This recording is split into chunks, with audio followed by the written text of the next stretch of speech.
Hello, this is Devin Guerra, and I'm just going to here to show you algorithm 2 using Monte Carlo Simulation and Intractable integrals.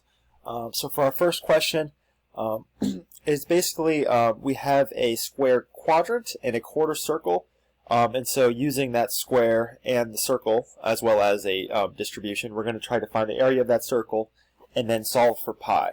So what we were given is the upper right hand quadrant having an area of 1.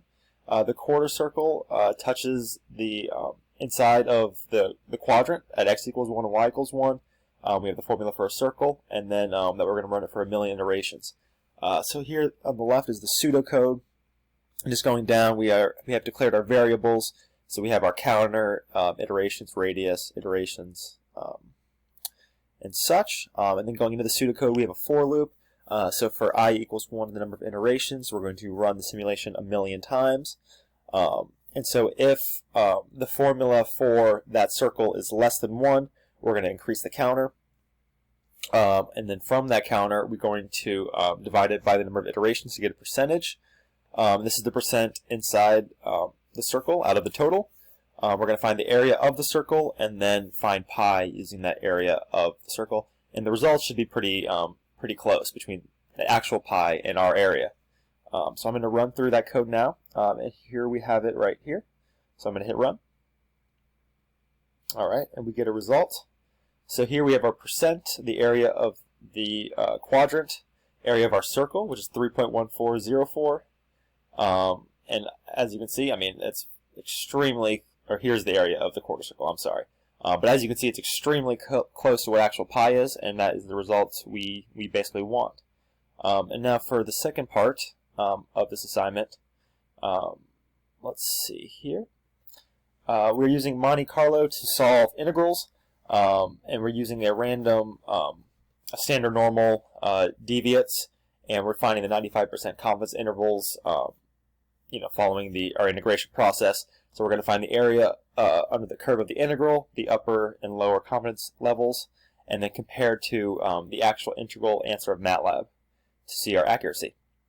So I'm going to head into that now. Here we have it on the right. And I'll go through the pseudocode of that as well. Basically, we have to find our variables here. We have our random variate, our Jacobian. We do a variable substitution from x to z. And then essentially the main chunk of the code is here, where first we are going to input our function, check for the MATLAB answer from -infinity to infinity, and then we're going to run this normal distribution of 1,000 normal x values.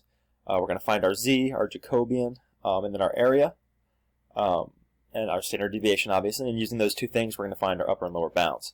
So we're going to return the actual MATLAB answer, our answer, and then the integral. So I'm just going to run this.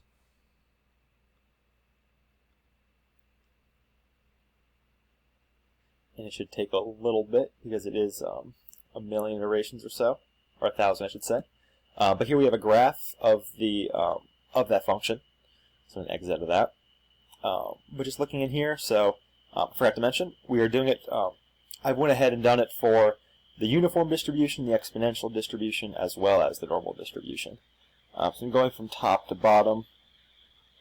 We have our area of the function being 1.4, and using the uniform distribution, we have found it to be just about the same.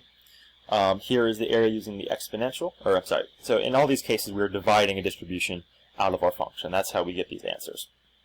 And so theirs is the area of the exponential distribution being divided out, the upper and lower bounds of the exponential. And then down here we have the normal. Here we have MATLAB's normal answer. We have our normal answer compared with each other right here. And then we have our upper and lower confidence bounds. But that pretty much concludes this assignment, and thank you for watching.